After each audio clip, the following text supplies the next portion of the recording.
মেম্বারকে সবাই মিলে অনুমতি দেওয়া হলো তার ইচ্ছা মতো আমাকে জুতা দিয়ে মারবে। মেম্বারও তাই করলো। আমি শুধু মুখ বুজে সহ্য করছি। জানি এখন যদি বলি মেম্বার আমার মা বোনের সাথে খারাপ ব্যবহার করেছে তাহলে কেউই আমার কথা বিশ্বাস করবে না।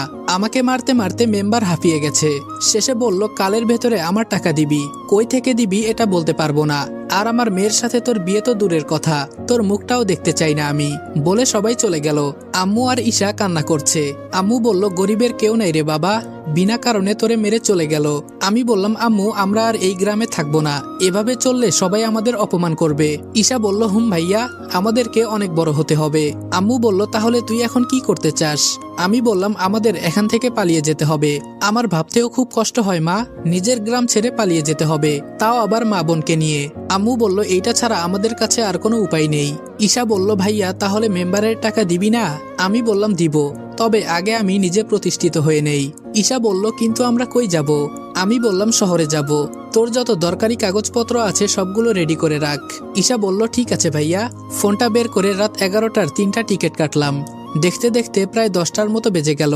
আর আমাদের গ্রামে 9টার পর সবাই ঘুমিয়ে পড়ে। আমরা তৈরি হয়ে রওনা দিলাম। চোরের মতন হেঁটে যাচ্ছি। এখন সবাই জানে মেম্বার যে আমার কাছে টাকা পায়, কপাল খারাপ থাকলে যা হয়। কিছু প্রয়োজনীয় খাবার নিয়ে বাসে উঠে পড়লাম। মা আর বোন সামনে বসেছে আর আমি পেছনে। আমার সাথে একজন মুরব্বী বসেছে। মুরব্বী বলল, তা বাবা তুমি কই যাবা? আমি বললাম, জি আঙ্কেল ঢাকায়। আপনি? আঙ্কেল বলল, আমিও ঢাকায় যাব। তা ঢাকায় কিসের চাকরি করো তুমি? আমি বললাম, কিছু করি না আঙ্কেল।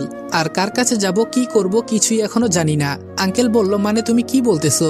কিছুই বুঝলাম না। আমি বললাম, না মানে আপনার কাছে বলবো। আঙ্কেল বলল, আমি তোমার বাবার বয়সী, আমাকে বলতে পারো। আমি বললাম, আসলে হয়েছে কি? এরপর সবই তাকে বললাম। এই জন্য বাড়ি থেকে পালিয়ে যাচ্ছি। আঙ্কেল বলল, এমন মেম্বার যেন আর কারো গ্রামে না হয়, এটাই দোয়া করি। আর তুমি চাইলে আমাদের বাসায় থাকতে পারো, আমাদের উপরে একটা ফ্ল্যাট খালি থাকে। আমি বললাম, আঙ্কেল আমাকে এভাবে সাহায্য করার জন্য আপনাকে অনেক অনেক ধন্যবাদ। আমিও তাই চিন্তা করছিলাম মা বোনকে নিয়ে কোথায় উঠবো। কিন্তু আঙ্কেল আপনাকে বাসা ভাড়া কত দিতে হবে? আঙ্কেল বলল, তুমি কোন ক্লাসে পড়ো? আমি বললাম, জি এবার এইচএসসি এক্সাম দিয়েছি, এখন রেজাল্টের অপেক্ষায় আছি। আঙ্কেল বলল, তোমাকে ফ্ল্যাটের ভাড়া দিতে হবে না, আমার 2টা মেয়ে আছে, তুমি শুধু ওদের একটু টিউশনি করায়ও। আমি আঙ্কেলকে জড়িয়ে ধরে বললাম, আপনি আমার অনেক বড় উপকার করলেন, কি করে যে আপনাকে আমি ধন্যবাদ দিব, দেওয়ার মতো আমার কোনো ভাষা নেই। আঙ্কেল বলল, আমি তোমাকে কোনো চাকরি দিতে পারবো না, কারণ আমি স্কুলের টিচার। আমি বললাম, আরে আঙ্কেল সমস্যা নাই, আমি খুঁজে বের করে নিব কোনো চাকরি। আর আঙ্কেল আপনি আমাদের গ্রামে কিসের জন্য এসেছেন? আঙ্কেল বলল, এখানে আমার বড় ভাই থাকে, তাই গ্রামে একটু বেড়াতে আসছিলাম। আমি বললাম, ও বুঝলাম। আঙ্কেলের সাথে কথা বলতে বলতে কখন যে ঘুমিয়ে গেছি বলতে পারি না। ঘুম থেকে উঠে দেখি চলে আসছি। একটু পর আঙ্কেলের একটা মাইক্রো এলো। আঙ্কেল বলল, বাবা উঠো, একসাথে যাই। আমি বললাম, আরে না আঙ্কেল, আপনি শুধু ঠিকানা বলেন, আমরা রিক্সা নিয়ে চলে আসব। আঙ্কেল বলল, আরে উঠো তো। আম্মু আর বোনকে তুলে আমিও উঠে গেলাম। কি আর করার, এত রিকোয়েস্ট করছে। বাসায় আসার পর আঙ্কেল ভেতরে যেতে বললেন, কিন্তু গেলাম না। আমি বললাম, আঙ্কেল চাবিটা দিন। বাসায় তো আছি, পরে যাবনি। আঙ্কেল বলল, ফারজানা মা কই তুই? ফারজানা বলল, হুম বাবা কি হয়েছে? আঙ্কেল বলল, আমাদের উপরের ফ্ল্যাটের চাবিটা দিয়ে দে তো ওদের। ফারজানা বলল, আচ্ছা বাবা। কিছুক্ষণ পরে চাবিটা দিল আমার হাতে। আঙ্কেল বললেন, বোন সকালে তোমাদের সবার দাওয়াত আমাদের এখানে। আম্মু বলল, জি ভাই লাগবে না, আমরা তো রান্না করব। আঙ্কেল বলল, না না তা হবে না, আসতে হবে কিন্তু। আম্মু বলল, আচ্ছা। উপরে উঠে তালা খুলে ভেতরে ঢুকলাম। ঘরটা অন্ধকার হয়ে আছে। বাতি অন করতেই ঈশা বলল, ওয়াও ভাইয়া বাসাটা কি সুন্দর। আমি বললাম, পছন্দ হয়েছে তোর? ঈশা বলল, অনেক অনেক পছন্দ হয়েছে ভাইয়া। আম্মু বলল, কিন্তু তুই কিভাবে কি করলি কিছুই বুঝলাম না। আমি বললাম, উনি আর আমি একসাথে বাসে বসে আসছি, আর আঙ্কেলের কাছে সব বলেছি। সব শুনে উনি এখানে নিয়ে আসছে, আর বাসা ভাড়াও দিতে হবে না, উনার 2 মেয়েকে টিউশনি করাবো। আম্মু বলল, আমাদের সাথে উপরওয়ালা আছে। আমি বললাম, এখন ঘুমাও, সকালে সবকিছু রেডি করব। বিছানায় গিয়ে ঘুমিয়ে গেলাম। ফোনে সকাল 7টার অ্যালার্ম দিয়ে দিলাম, যদি হঠাৎ ঘুম থেকে না উঠতে পারি। সকালে ফোনের শব্দে ঘুম ভেঙে গেল। বাসা থেকে যখন বের হব তখন দেখি আঙ্কেল দাঁড়িয়ে আছে। আঙ্কেল বলল, কই যাও বাবা এত সকাল সকাল? আমি বললাম, জি আঙ্কেল একটু বাজার করতে যাব। আঙ্কেল বলল, আমিও যাব, আসো তাহলে একসাথেই যাই। আঙ্কেল আর আমি বাজারের উদ্দেশ্যে রওনা দিলাম। আসলে আমার কাছে জমানো 30,000-এর মতো টাকা ছিল, এগুলো জমা করে রাখছিলাম। তবে বাহিরে আমার কোনো চাকরি করতে হবে, না হলে টাকার সমস্যা হয়ে যাবে। বাজার শেষ করে আবার বাসার উদ্দেশ্যে হাঁটতেছি। আঙ্কেল বললেন, রনি, তোমাকে একটা কথা বলতে চাই। জানি তোমার পড়াশোনা অনুযায়ী এই কথাটা বলা ঠিক না। আমি বললাম, জি আঙ্কেল বলেন। আঙ্কেল বললেন, আমার পরিচিত একজনের দোকানে একটা লোক লাগবে। সকালে আমাকে ফোন করে বলেছে আমি তোমাকে দিতে চাই। আমি মনে করি আপাতত তোমার এই চাকরিটা করা উচিত। আমি বললাম, অবশ্যই করব আঙ্কেল। বেতনের কথা হয়েছে? আঙ্কেল বলল, 10,000 টাকা দিবে। আমি বললাম, চলবে আঙ্কেল। আঙ্কেল বলল, তাহলে আমি কি ফোন করে বলবো? আমি বললাম, জি বলেন, কালকে থেকে আমি আসব। আর আপনি এত তাড়াতাড়ি আমাকে আপন করে নিলেন, আপনার এই ঋণ আমি কোনোদিন শোধ করতে পারবো না। আঙ্কেল বলল, আরে বাবা, এমন করে বলো না, তুমি তো আমার ছেলের মতোই। আমি বললাম, আঙ্কেল আজকে রাত থেকে আপনার মেয়েদের আমি পড়াবো। আঙ্কেল বললেন, আচ্ছা।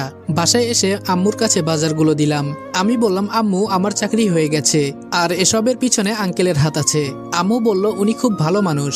আমি বললাম, আম্মু, নইলে দেখো তো আমার জন্য কত কিছুই করছেন। আচ্ছা আম্মু, ঈশা কই? আম্মু বলল, দেখ, এখনো পড়ে পড়ে ঘুমাচ্ছে। আমি বললাম, থাক, বেচারি কখনো রাত জাগে নাই, একটু ঘুমাক, এখন তুমি ডাক দিও না। অনেক সময় হয়ে গেল, আমি বসে বসে ফোন টিপছি। হঠাৎ শুনি দরজায় কলিং বেল বাজতেছে। আমি বললাম, ঈশা, দেখ তো কে এসেছে। ঈশা বলল, যাইতেছি। ঈশা দরজা খুলতেই দেখলো একটা মেয়ে দাঁড়িয়ে আছে। ঈশা বলল, কে আপু? আপনাকে তো চিনতে পারলাম না।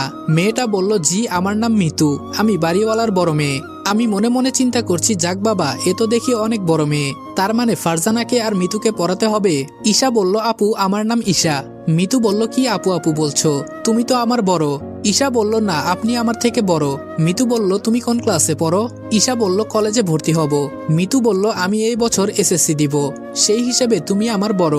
ঈশা বলল, মিতু বলল, তাহলে ফ্রেন্ড? ঈশা হাত মিলিয়ে বলল, অবশ্যই। আমি বসে বসে সব দেখছি। মিতু বলল, আন্টি কই? ঈশা বলল, আম্মু তো ভেতরে রান্না করছে। মিতু বলল, তা বললে কি হবে, আমাদের বাসায় যেতে হবে এখন। ঈশা বলল, তুমি যাও, আমরা আসছি। মিতু বলল, তুমি কি তুই করে বলবা, আর আমি সবাইকে নিয়ে একসাথে যাব। ঈশা একটু হেসে বলল, আচ্ছা, তুই করেই বলবো। ভাইয়া, আম্মুকে ডাক দে। মিতু বলল, তাহলে কি এটা তোমার ভাই? ঈশা বলল, মিতু বলল, খুব কিউট তো। আমি সবাইকে নিয়ে নিচে গেলাম, আন্টিকে সালাম দিলাম। আম্মু আন্টির সাথে ভেতরে চলে গেল। আমি আর আঙ্কেল সোফায় বসে কথা বলছি। একটু পর সব রেডি হয়ে গেলে সবাই মিলে খেতে বসলাম। আঙ্কেল বললেন, ফারজানা আর মিতু, আজকে রাত থেকে রনি তোদের পড়াবে। ফারজানা বলল, আচ্ছা বাবা। মিতু আস্তে করে বলল, আমি তো তাই চাই। হঠাৎ আমার নজর পড়ল টিভিতে, একজন মেয়ে মন্ত্রীকে নিয়ে নিউজ বলতেছে।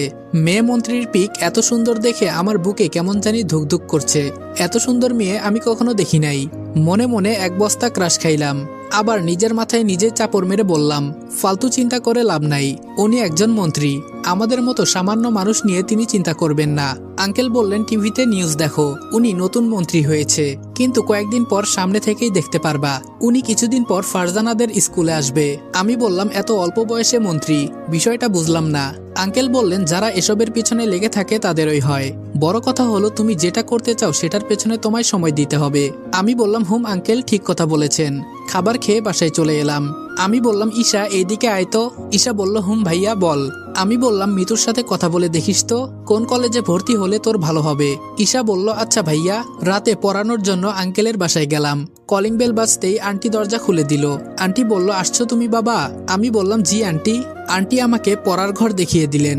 আমি আন্টির দেখানো রুমে গিয়ে দেখি দুই বোন মিলে ফোনে লুডো খেলছে। আসসালামু আলাইকুম এভরিওয়ান। অযোগ্য ভালোবাসা গল্পের প্রথম পর্ব এখানেই শেষ করলাম।